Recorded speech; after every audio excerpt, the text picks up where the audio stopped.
Good evening and welcome to Mining the Riches of the Parsha. Tonight is Thursday night, January 18th, 2024.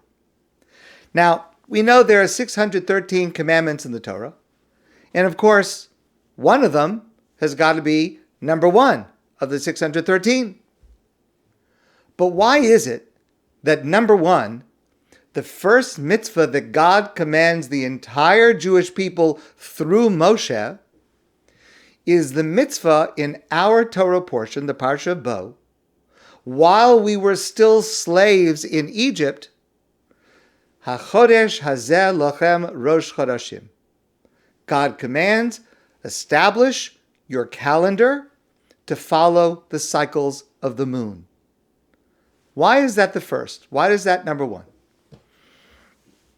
I've shared with you before a number of answers. Tonight I want to share a different approach. And it's an approach that has a critical life lesson for every single one of us. Rabbi Jonathan Sacks writes that this mitzvah was the first step in the process of transforming the Jewish people from having the mentality of slaves to the mentality of a free person. Because a slave, by definition, has no control over their time. A slave is constantly obligated to a master. Time for a slave is meaningless. With this mitzvah of how we will mark time, God is leading us to control how we spend our time. And once it is our choice to pay attention to how we use our time. Rabbi Yaakov Kaminetsky was one of the greatest sages, Torah scholars, and teachers of the previous generation. When his oldest son was about to become bar mitzvah, he called his son into a study, and he said to him, in honor of your bar mitzvah, I want to give you a gift. And the gift that I'm going to give you is the most precious commodity in the world. Promise me that you will guard it like it is your very life. And Rabbi Yaakov took a gift, opened the package, and gave his son a watch. And he added to his son that Rabbi Yisrael Salanter would often say that time is life. And when one wastes time, one is actually losing a portion of their life. Now, this idea, introduced by the first mitzvah given to the entire Jewish people, is emphasized by the next 40 years as the Jews travel through the desert with, remember, no need to work for food or for water or for shelter or for clothing. So how do you spend your time? How you choose to spend your time becomes the paramount concern. And this is how God, starting with our Torah portion, with this mitzvah, gradually, over a process of 40 years, prepared us to be able to enter the land of Israel, to be able to start a productive and idealistic sovereign nation, and hopefully to make wise choices about how we spend our time. Because, and this is even more true today in our modern society, it's really one of the most significant issues that we face. In the past, just meeting our physical needs took most of our time. Now, with technology, with all the devices that we have, providing for our most basic needs leaves a lot of time over. A classic essay on this subject was written by Rabbi Norman Lamm, and it was later published in a book, Faith and Doubt, which is an incredible book of his essays. And this essay is called A Jewish Ethic of Leisure. It is a classic. If you ever had the chance to read it, I urge you to do so. He says in this, he writes,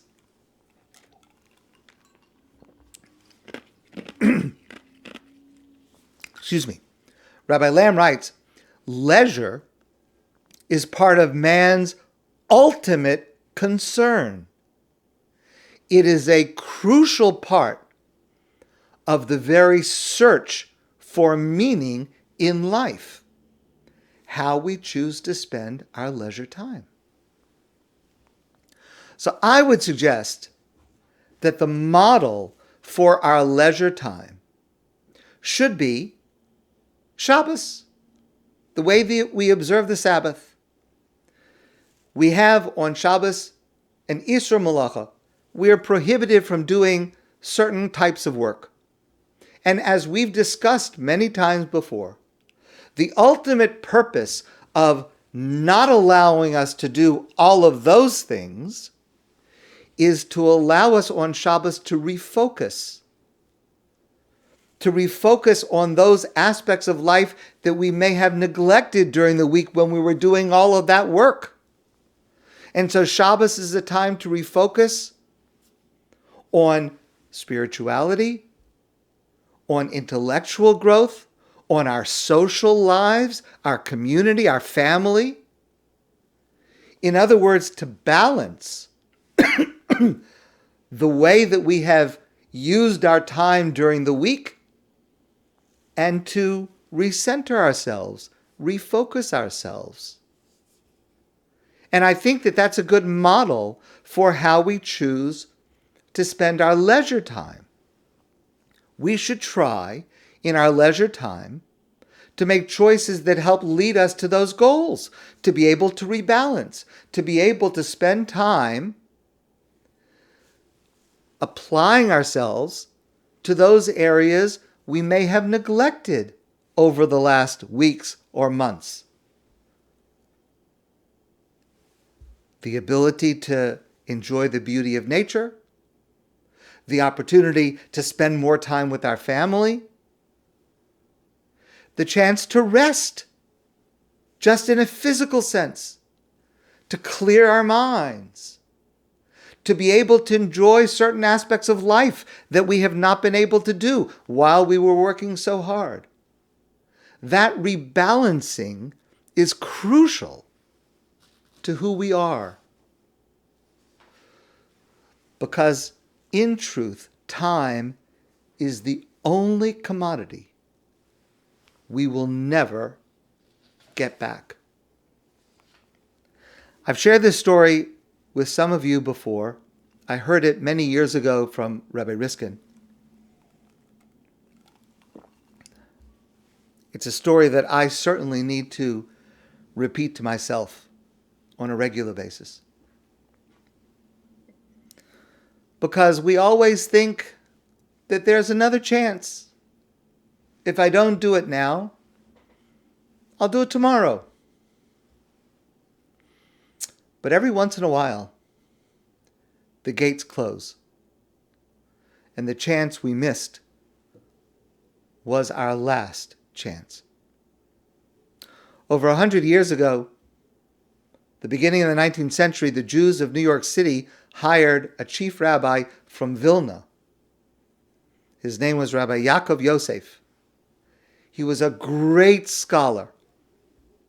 He was able to speak in Torah for hours, quoting at length, verbatim, from memory, from the vast array of classic Talmudic texts.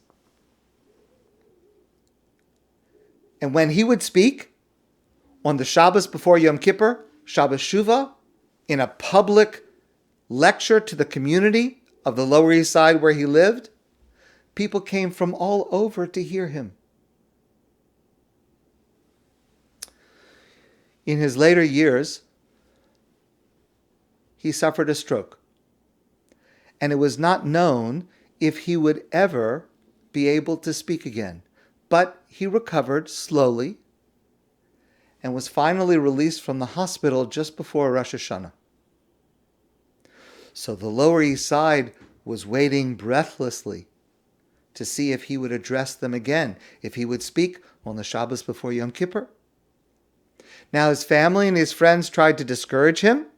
They thought it was too much for him, but Rabbi Yosef insisted he was okay. He could do it. No problem. But he said there had to be two changes from what he had done in the past. The first is, instead of standing for his lecture, he would sit. And instead of reciting all of the sources from memory, he would have the texts in front of him. But as the community heard that he was going to speak on that Shabbos, there was tremendous excitement because it wasn't just a speech. It was a heroic figure's refusal to be silenced. And the moment finally arrived for Rabbi Yosef to begin. The shul was filled. Everyone was quiet.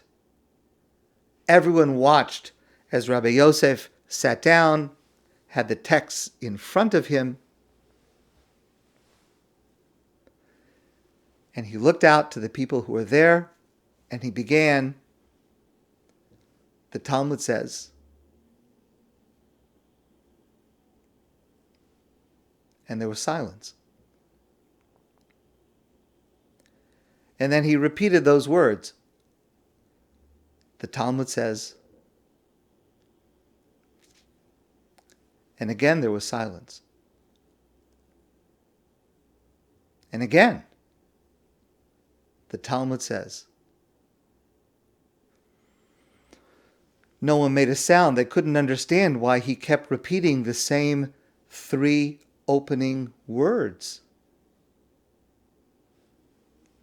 And then Rabbi Yosef began to cry.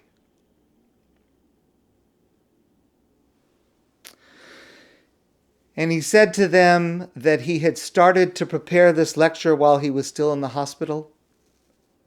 He had reviewed every word of it countless times.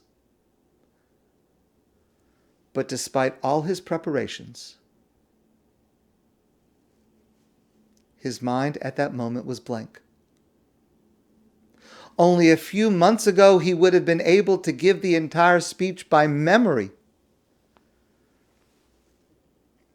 And now he couldn't even remember what the subject was. And then he added these final words. See what happens to a human being in a split second. Today, anything is possible. Tomorrow, who knows where we may find ourselves. This is what we are. This is the human condition. And so while there is still time, while we can still do and see and walk and talk, we must make the right choices now, before it is too late.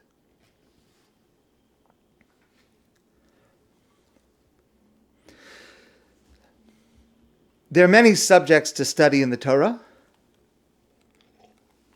Some of those subjects are more practically relevant than others. For example, Torah study about the mitzvahs, the commandments that are applicable to us, how to behave, very practical, very applicable. And then there are other aspects of the Torah, other parts of the Torah that are less practically applicable to us. For example, if we live outside of Israel, the agricultural laws of the Torah that relate only to one who is living in Israel are not practically relevant to us right now. Since we are living now at a time when the Beit HaMikdash, the Holy Temple in Jerusalem, is not standing, is not in effect, in force, the laws of the sacrifices, the laws about spiritual purity are not practically applicable to us. If you take a look at the entire Talmud, the Mishnah is divided into 6 sections. 3 of those sections, 3 of the 6, a full half, are related to subjects that are primarily not practically applicable to us today. So why should we study them? Well, I want to share with you 3 very important reasons to study those non-applicable areas of the Torah learning. Number 1, Shemi Yibana Beis HaMikdash, the Talmud says. We hope the temple will be rebuilt. When the temple is rebuilt, we'll have to know these laws. Who's going to be able to offer a sacrifice? Who's going to be able to officiate in the Beit HaMikdash? Who's going to know how to light the menorah? All of the rituals in the Beit HaMikdash. On the first day, who's going to be ready? There's an incredible story about Rabbi Avram Karelitz, known as the Chazon Ish. Especially in the 1950s and 60s, he was the greatest scholar in Jewish law in Israel. And he used to say that when he was still in Europe, before he made Aliyah to Israel, he was studying, he was a Talmudic scholar of great renown in Europe. And he was studying, for example, the agricultural laws.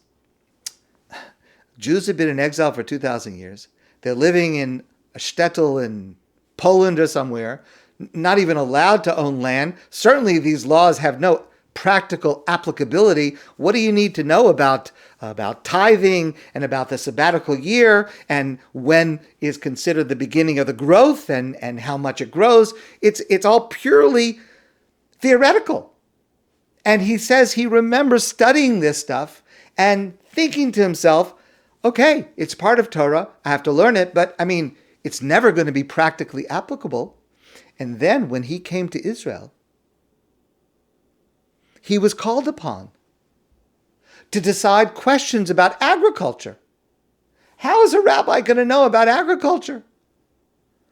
But he had studied it, and he was ready. And he was not only one of the greatest scholars, most authoritative figures in Jewish law in Israel, he was also one of the greatest experts in agriculture, even though all of his learning had been theoretical while he was still living in Europe. So we hope that one day these laws will be applicable to us. We have to study them. We have to be ready. Number 2, every single part of the Torah, every commandment, every teaching, every lesson, every value is Ratzon Hashem. It's the will of God. So that means that not only is the content important, but what's also important about it is what it says about its author. Torah learning is our primary way to know God. What we know about God is what we know about what God has commanded, what God has prohibited. So whether it is practically relevant, whether it is not practically relevant, but it teaches us something about what God wants. This is one of the main ways that we come to know God. And the third reason that it's important to study the non-applicable aspects of the Torah is that all of Torah is interrelated. It's given by one author, God, and that means that there is a conceptual consistency in all subjects. The Talmud phrases it this way: Divrei Torah aniyim b'makom echad va'ashirim b'makom acher. The words of Torah are impoverished when we look at them in one location, but they become enriched when we see learning in other areas of Torah. Because the lessons and concepts from one area of Torah learning are applicable to other areas of Torah learning. We refer to the Talmud as Talmud Bavli, the Babylonian Talmud. We call it Talmud Bavli because many of the scholars that are quoted in the Talmud lived in Bavel, in Babylonia. But the Talmud itself says that there's a second reason for that name, because the word Bavli, which relates to the dynasty of the Babylonians, also is connected to the Hebrew word bilbul, mixed up. Everything is mixed up. All of the subjects are interwoven. Within any given volume, there are connections to myriad different subjects that appear on the surface not to be relevant to the subject at hand, but they are, because it's all interrelated. What we learn from one area is relevant to another area of complete different aspect of life. Now, this is very demanding because it means that we cannot fully understand any part of Torah until we learn the entire Torah, until we know all of the connections in all of in all of the subjects. But it's also very rewarding because it means in every single area of Torah learning, it sheds light on every other area. So what we learn from an area of Torah that is not practically applicable has relevance in understanding those areas that are practically relevant. Let me share with you one example that comes from our Torah portion this week, the Parsha Bo. In Jewish law, just like in civil law today, there's a concept called agency. I can appoint a power of attorney. I can appoint a person to be my agent. The Talmudic term is shlucho shel adam kamoso. The agent that I appoint can act on my behalf just as I act. I can appoint someone to act on my behalf, and that means that their word is my word, their signature is my signature. And this applies in many areas of law. What is the source for this in Jewish law? So you might find it surprising. It's in this week's Torah portion. The Torah tells us, God commands before the Jewish people, the night before the Jewish people are to leave, they are to prepare a Korban Pesach, the Paschal offering. Now that first one was offered while the Jews were still slaves in Egypt. Now we do not have a Korban Pesach because we do not have, it's a sacrifice. It requires the Beit HaMikdash, the Holy Temple in Jerusalem, which we do not have. But every year on Pesach, every single Jewish person would gather in Jerusalem, and on the afternoon before Pesach, in the afternoon, they would offer the Korban Pesach. It was offered as a sacrifice and offering, and it was brought home and roasted over a fire, and it was the centerpiece of the Seder. Now, we don't have that today. We recall it at our Seder, but we don't have that. So it is a mitzvah that is not practically applicable to us today, unfortunately. Hopefully it will be soon. And the Torah says in this week's Parsha, V'shachatu oso kol kahal adas Yisrael bein horabayim. On the afternoon before Pesach, Erev Pesach in the afternoon, the entire Jewish people would offer this offering and then bring it home and use it for the Seder that night. Now, the Talmud explains that what actually happened is each family would gather together into a group, an extended family, and they would appoint one shliach, one agent, to take the animal on their behalf to the Beit HaMikdash. So it was not every single Jewish person who would show up at the Beit HaMikdash. First of all, there would be a physical impossibility of being able to fit that many people. But leaving that aside, it simply is not the way that it worked, because it is not correct that every single individual offered their own animal. Groups of, 10, 20, 30 people gathered together and had one animal that they would offer and use as the main course of their Seder.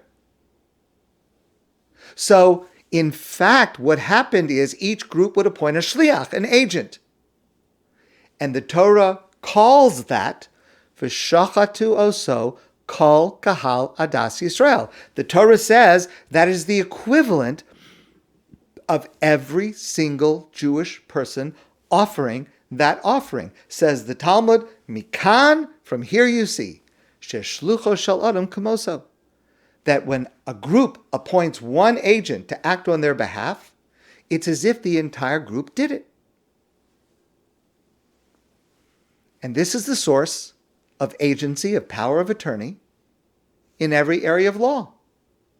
For example, just to stay with Pesach for a moment, many people want to sell their chametz to a non-Jewish person, since we're not allowed to own chametz on Pesach. So many people will go to the rabbi and appoint the rabbi as their agent, their shliach, to sell their chametz on their behalf. Remember, of course, when you go to the rabbi, you're not selling the rabbi your chametz. The rabbi does not want your chametz. The rabbi is trying to get rid of chametz, not to take other people's chametz. The rabbi is willing to act as your agent because this specific sale of how to arrange that the chametz that belongs to all these different people should be sold to a non-Jewish person for Pesach, it's quite complicated. Not everybody knows how to do it. So we appoint an agent to act on our behalf. A person could appoint an agent to give or receive a get. If a married couple is divorcing and doing a Jewish divorce, a get, let's say, for example, the couple is in different places, or there's some other reason that they can't be in the same room at the same time. So the husband could appoint an agent to give the get to his wife. The wife could appoint an agent to receive the get from her husband. As a general principle, the Talmud says, mitzvah bo yoser mibishlucho. It's better to do the mitzvah yourself rather than appointing someone else to do it for you. Even if it works, it's still better to do it yourself. By the way, you can even get married with a shliach. A man could appoint an agent to go to a woman and to say, behold, with this ring, you are married to so-and-so according to the laws of Moses in Israel. I don't recommend doing that. I don't think it's a really good start to a marriage. But again, the concept of agency works. But what you see from this is the Torah forms a single, unified system reflecting the will of a single, unified God.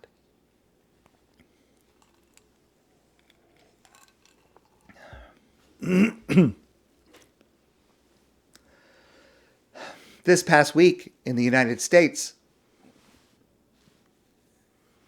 we celebrated the life and work of Martin Luther King. Wendy Mogel once said about him that the goal of King's work was comforting the disturbed and disturbing the comfortable.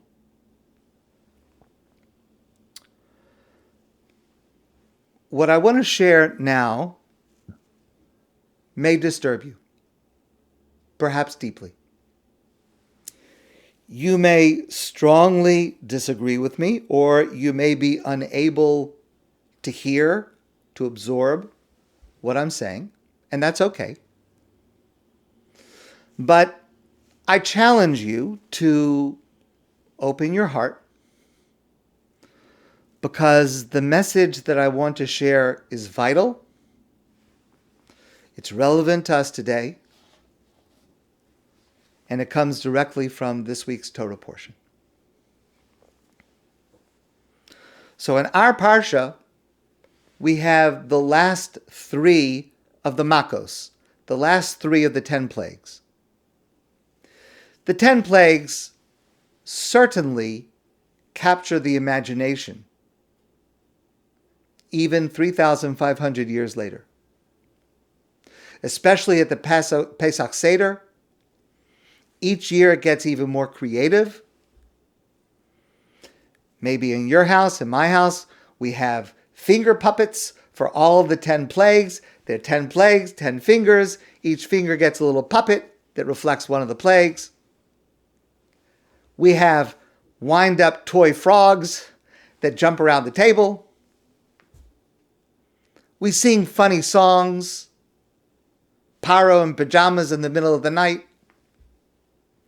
And it certainly succeeds in holding the attention of children, which is a major goal at the Seder. But there is something jarring about that. Something that should be troubling to us. Rabbi Moshe Lichtenstein begins by asking the following question. There are 10 plagues.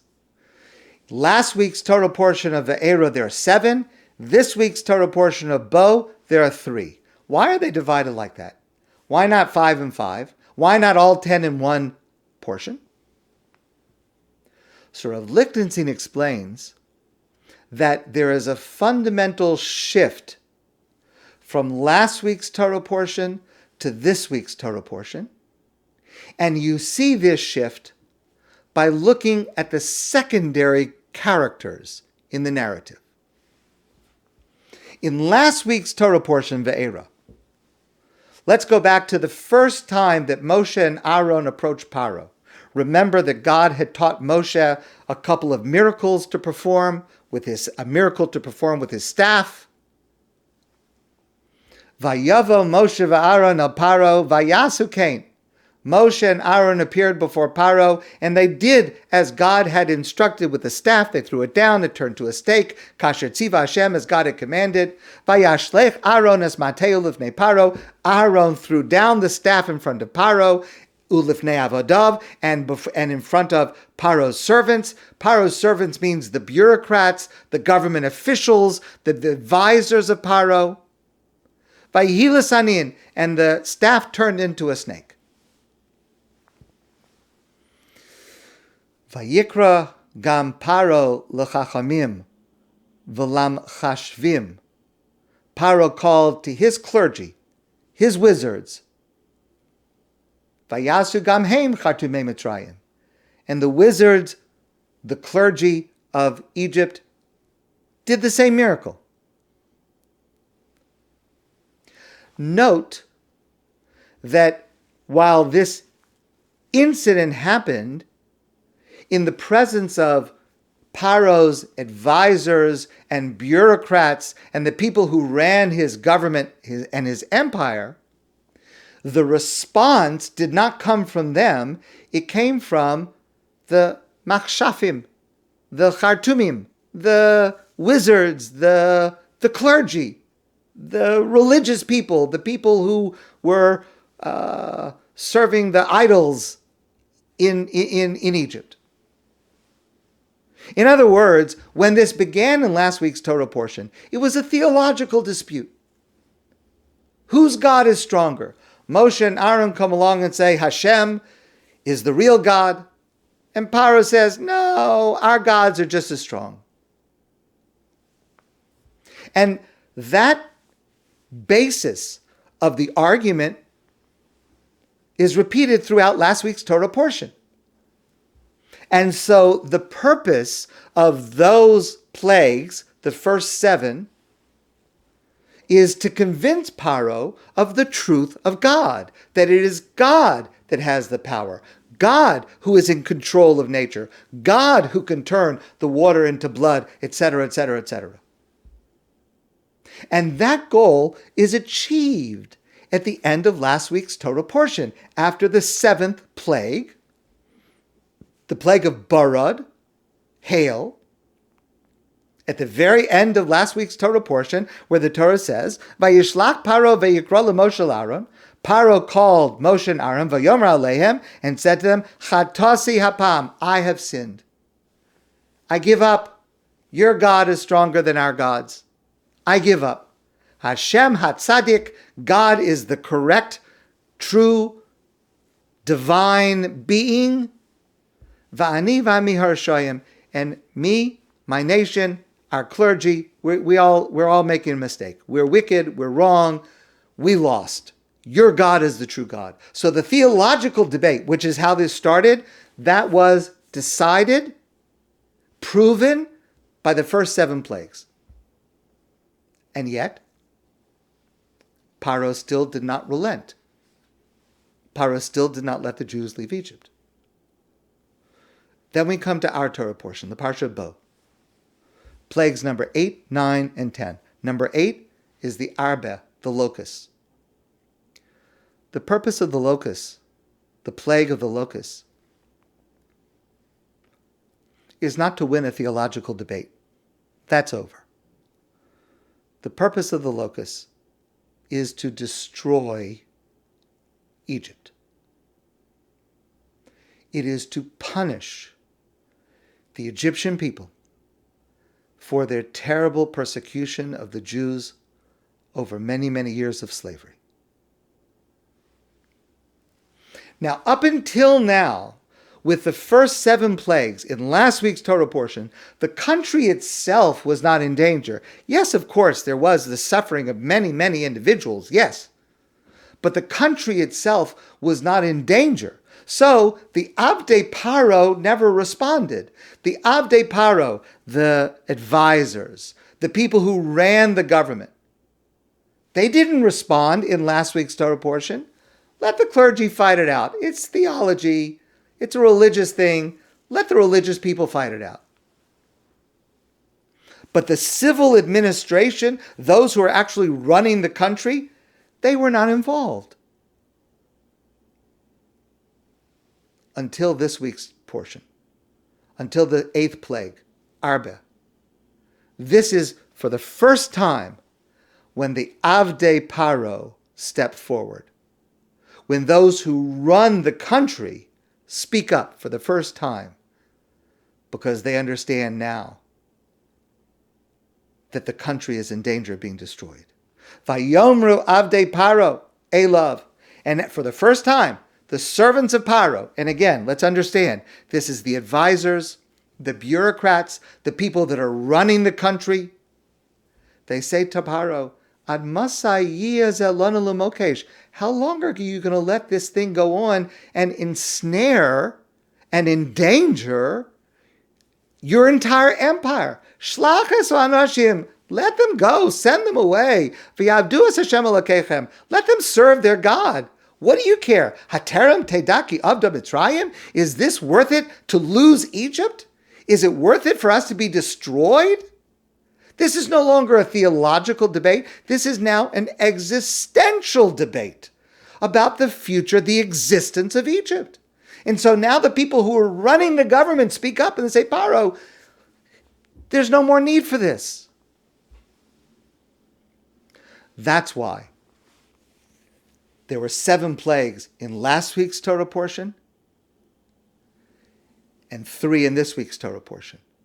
Because there is a shift in our portion, in the purpose of the Makos. There are 2 different categories signified by the 2 different groups who responded to them.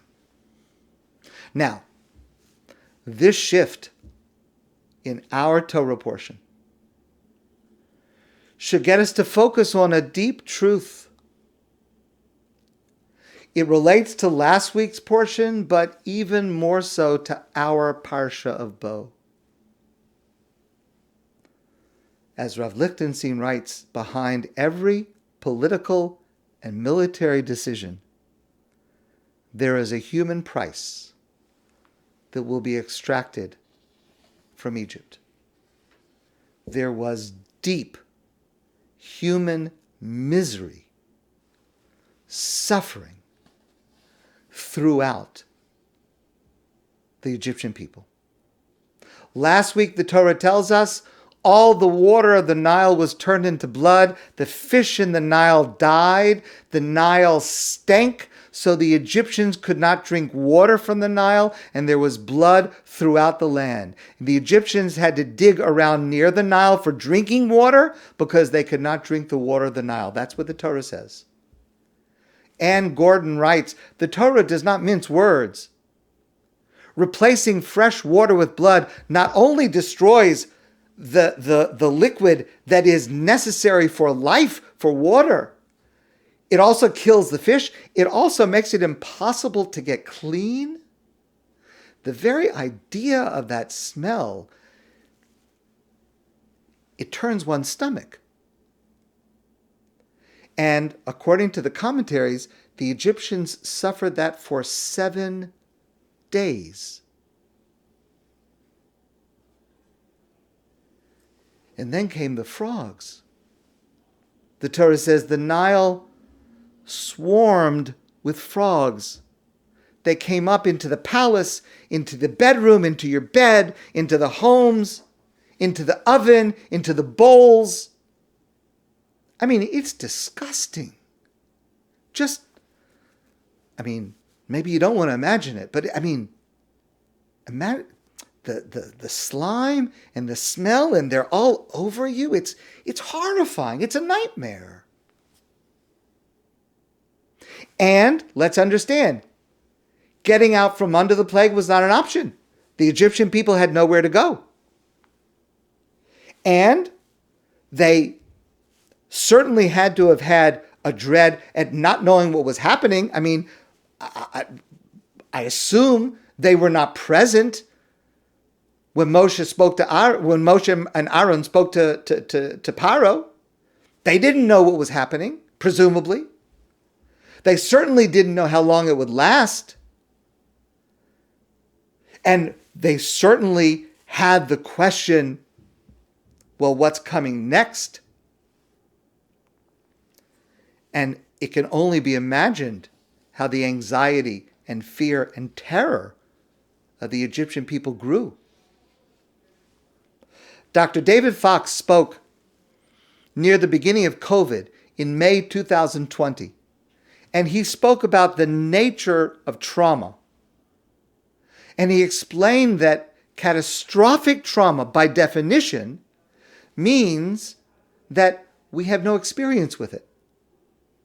We have no memory of it. So that means we don't have a roadmap about how to deal with it.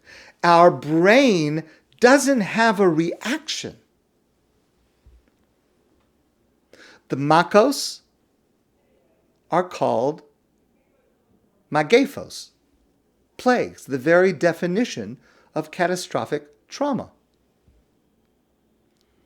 And it was one thing after another, lasting terror. Even after one plague ended, the terror continued, not knowing what was coming next. And that's what makes trauma have the impact that a person carries it forward when it is sustained and repeated over time. Ann Gordon writes, in Egypt, the shift from personal inconvenience and even disgust to fear for one's bodily safety, and finally, in our Torah portion, the terror of the death that came to every house, the plague of the firstborn, the death of the firstborn. That's a vivid demonstration of the escalation of terror and trauma. And Gordon writes that it's kind of strange that these 10 devastating plagues have somehow become the delight of Jewish children at the Pesach Seder all over the world. I would have thought that we would have adopted a culture where maybe we wouldn't even talk about the plagues when children are around. I mean, let's just think about this for a moment. How do we talk about the plague of the firstborn when there are children at the table who themselves are firstborn? What is it that they're going to think? Instead of making toys and puppets and games, maybe part of the Seder should be rated not for children. We sing this song, Paro in Pajamas, in the middle of the night. But let's remember the context of that. Paro had just lost his son. His son had died. And we sing this song. It's lighthearted, upbeat. The words are playful. We're making fun of him. He had just suffered one of the greatest, worst traumas that a human being can suffer, the death of his son. Now, please hear me clearly. I have no doubt it was just, it was necessary, it was richly deserved, and it was pinpoint precise as only God can accomplish. And I am not suggesting that we remove any of this from our recollection, celebration of the Exodus. And it is true, there is something about the plagues that captures the imagination. The Passover Seder is designed to engage children, and this does. Perhaps there is a pedagogic rationale. That's why I'm not suggesting to eliminate it. First of all, my grandchildren would be disappointed. But perhaps there is even a psychological benefit at processing something terrifying in a light manner, which is kind of what we do with a lot of the fairy tales that we tell our children, which in fact are quite horrifying, and yet we somehow package them in a way that children can process them. Okay, all right, could be. But at the very least, as adults, especially this Shabbos, as we hear and learn our Torah portion about these 3 last plagues, we should remember the famous wisdom of Shlomo HaMelech, King Solomon, in Mishlei, in the book of Proverbs, Bin pol oivecha al tismach, do not rejoice at the fall of your enemy. We should be aware of the suffering and the human trauma, deserved, but no less calling for our empathy and our discomfort. And yes, I mean to apply this lesson to those who are suffering today in Gaza. I agree with United States Secretary of State Blinken, who said this week, the biggest poison around the world is the inability to see the humanity in the other. So one of our challenges, he said, is to fight that dehumanization, to find ways to diffuse it, to take that poison out. As one rabbi wrote about this time for us since October 7th, each of us, in our own way, has to find when we're ready to step out of our Shiva, our immediate mourning, and see that there is a world of human suffering that is happening just over the border. At some point, our own humanity is on the line. We Jews who expect the world to see our pain have a particular responsibility to see and understand Palestinian human suffering. Now, if there is anyone who has a right to vehemently disagree with me, it is Rachel Goldberg Polin, whose son Hirsch was seriously wounded by Hamas on October 7th and is being held hostage in Gaza with no word, even after all this time, on his condition or even if he is alive. But listen, please, to words that I shared with some of you before, part of a poem that Rachel Goldberg Polin wrote. And the title of the poem is One Tiny Seed. And she wrote, "There's a lullaby that says your mother will cry 1,000 tears before you grow to be a man. I have cried 1,000,000 tears in the last 67 days. Sadly, of course, that number is now much higher. We all have. And I know that way over there, there's another woman who looks just like me, because we are all so very similar. And she has also been crying. All those tears, a sea of tears, they all taste the same." And listen, please, to those on the front. Our brave boys and girls in the midst of the horror fighting Hamas now in Gaza. Please listen. This is Yoni Heilman. I've quoted him before. And he wrote, "I see the pain and disgust in our commanders' expressions." He's referring to his commanders in the IDF. When they see children being used this way, he's referring to the practice of Hamas, of using children as human shields to lure Israeli soldiers to their death.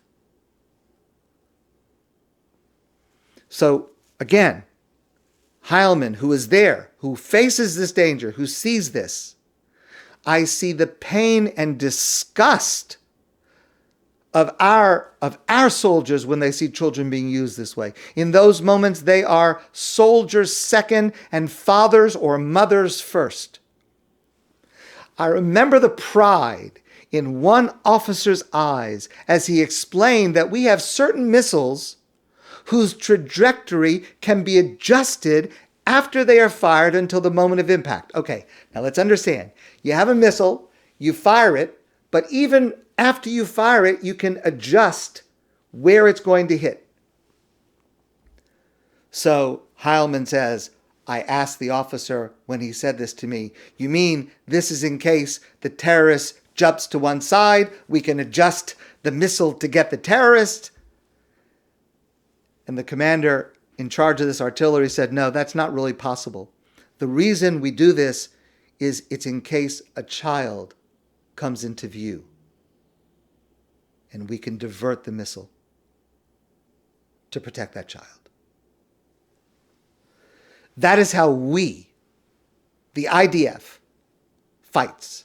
And we must fight, tragically, but we must fight. We don't want to fight, but we must, and we must win. And we must not lose our humanity in the process. this Shabbos, I ask you to be upset, to be uncomfortable. The Mitzrim were our enemies. They tortured us. What God did was right and just. But still, be upset when they are in pain. And find room in your heart to do the same for the children in Gaza. My friends, I wish you a great evening and a wonderful Shabbos, although maybe an uncomfortable Shabbos. And I look forward to seeing you soon in person.